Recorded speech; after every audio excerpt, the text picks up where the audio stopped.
Okay, guys and gals, we're here into the season of Detroit River jigging. I'm going to go over some of the basics as far as rods, reels, how to set up a jig, what kind of line you need, all those different things you'll need when you set out on the Detroit River if you've never done it before. I'm going to give you some things that you'll need to get you out there and be successful. At the very end, I'll even show you some spots from the upper river, the mid river, and then downriver where you guys can try different boat launches, three different spots, depending where you're going to access the river, on how to get onto those fish that are biting right now on the Detroit River. Possibly could catch a fish of a lifetime down there, and you get to go home with a bunch of eaters. Awesome fishing, just a great time. We can start off with just your basic rod and reel setup. Right here I have a St. Croix with a Fluger reel on it, nice and light. You don't want something real heavy. This one here is a 6'3" Legend Extreme. It's a really high-end rod. I'm going to go over a couple of different rods you can get with a Fluger Patriarch reel. But most importantly is the setup that we have. I have a 10-pound fire line on here, which is a braid, any kind of braid. Fire line is good. With the fire color. Now from the braid, there's a lot of snags in the Detroit River. You're going to get snagged up sometimes. So, and you want to keep from your braid, you're going to tie on a barrel swivel. Ball bearing if you want, or just a plain barrel swivel, which right there would be tied up to a 12, 18, 20-inch piece of fluorocarbon, then to a snap that goes onto a jig head. Now, yeah, a lot of people will just take and tie right to your fire line. You can do that. The reason I would do this is because if you do get snagged, you lose a little bit of piece of your fire line, and you can keep going down. I'll use a 10-pound fire line and an 8-pound Seaguar fluorocarbon, so that it's going to break before the fire line breaks. You'll always have this barrel swivel up there then, and then you can just keep retying fluorocarbon on there. That's, again, just for the ease of not having to go back upriver, try to get your jig heads out with your fire line, not breaking your fire line, which is way more expensive.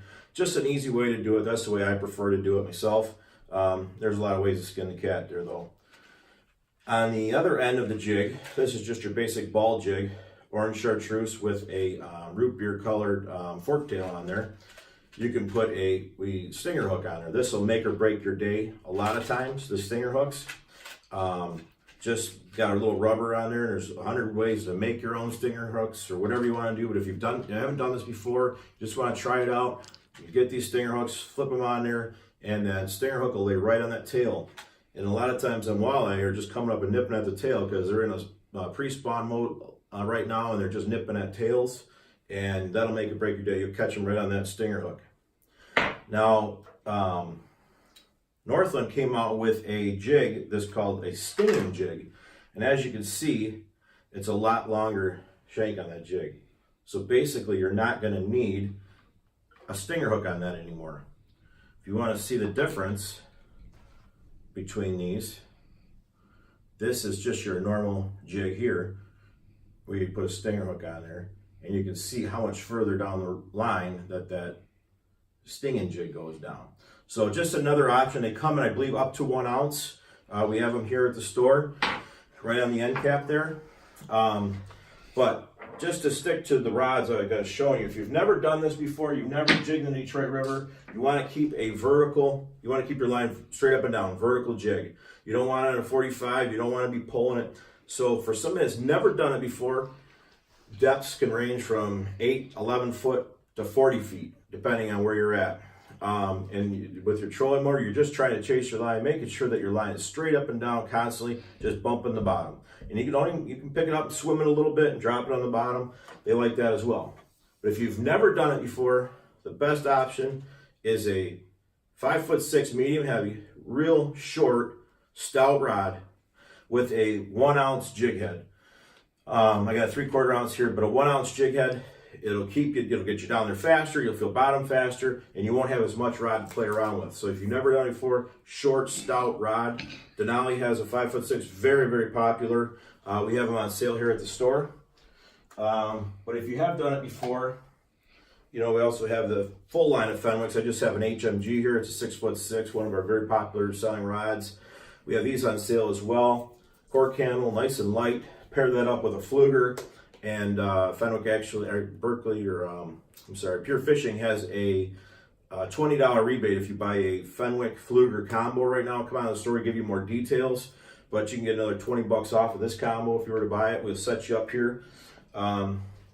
But in general, I was talking about the 1 ounce jig head. You really want to use the lightest you can get away with as far as jig heads once you get a little bit more experience. However, that 1 ounce jig head should be able to weigh the amount of fish that are in the river, should get you going, no problem.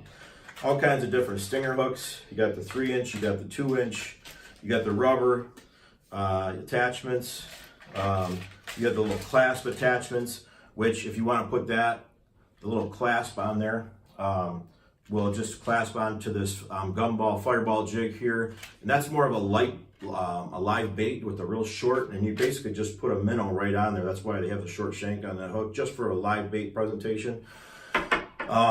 But if you don't have to use live bait, that's the best thing, because you'll feel a little tap and that minnow will be gone. So then you're constantly reeling out, putting a new minnow on. So if you can get away with it, the best option you can go with is a fork tail. And I don't know if you guys can see all these fork tails at all, but these are some different colors that we offer here in bulk. We can come up in a little bit and show you. We have some tails here as well, different colored purples with the champagne bottom, fire tigers. These are just some of the custom tails that we have here. Fork tail minnows. We offer these in bulk. You can get them on the web. I believe we're going to put a link on the bottom to order these in bulk. All kinds of really great deals. And the old standby, the Wyandotte Winnow and Wyandotte worm in the brown with the paddle tail worm. Those are just an old standby that I've been catching fish on those for over 30 years. So that's a great option as well. So if you've seen any of these custom fork tails, people have been making Barbies, Wonder Breads. They're using the plain pearl fork tails. We sell these in bulk here. We have them for you if you want.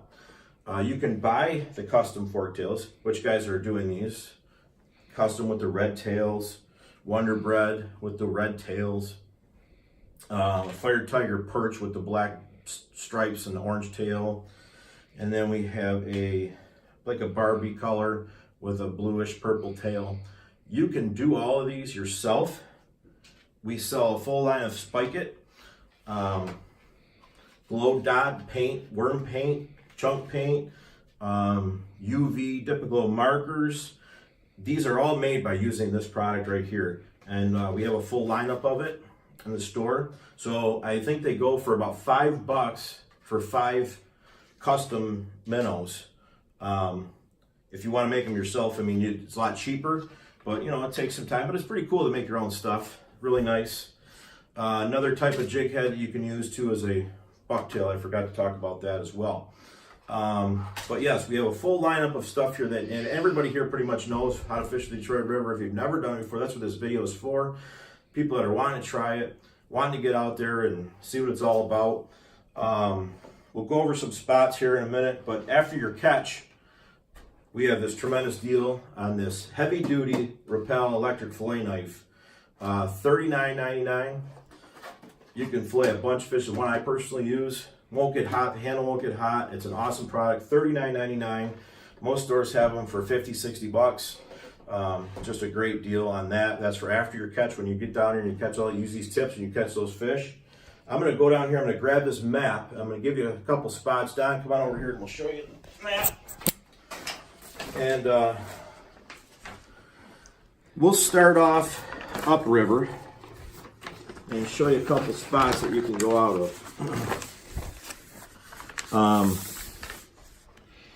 Here's a couple spots. Here is the Bell River. This is downtown Detroit here.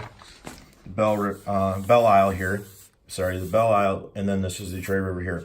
This is Lake St. Clair up here with Peach Island. There's Tommy's Boat Livery up here off Alter Road. You can go out there, and basically this is a nice spot over here. We call it the cow pasture, but it's a really calm area, little spot here where like the big females go, and they'll lay in that slack current area after the spawn. So if you want to try and catch a fish, you're going to need a Canadian license for sure on that one. You can see this dotted line as well. This is the Canadian area. You'd have to have a Canadian license for that. This is Windsor over here, but the Cowpastures are a really good area. This is the Belle Isle Bridge right here. Anywhere in here sometimes there's a drop off inside here or at this point here. Awesome spots as well.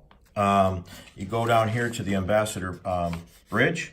There is another boat launch just after the Ambassador Bridge down here, and you can get off over there. Over here is Statue Park. Again, that's on the Canadian side, just upriver from the Ambassador Bridge. You can try up in that area here. There's a buoy down there. That's a great area. Caught so many fish. You can see this little bit of structure that comes out right there. Awesome spot to fish. Rouge River down here, good spot. There's a really deep hole that comes out in here, and even in this warm water here, discharge, really great spot as well in there. They're not always there, but that's a great some of the great spots I've had. Now going in more into the middle of the river with Fighting Island, right off the tip of the Fighting Island. Excellent spot right inside there. Steel mills are in there, so look for that. Now, if we come over down some of the trophy fish this time early in the year, this is Grosse Eel. And then you have Elizabeth Park right here. You can go out of Elizabeth Park down in Trenton. Lots of spots to, put your boat in and all that. And there's a bridge right here. You want to take it down around here, around the islands. And this is the old Boblo Island over here. If you look on the back side of Grosse Eel, there's a really good spot right inside here.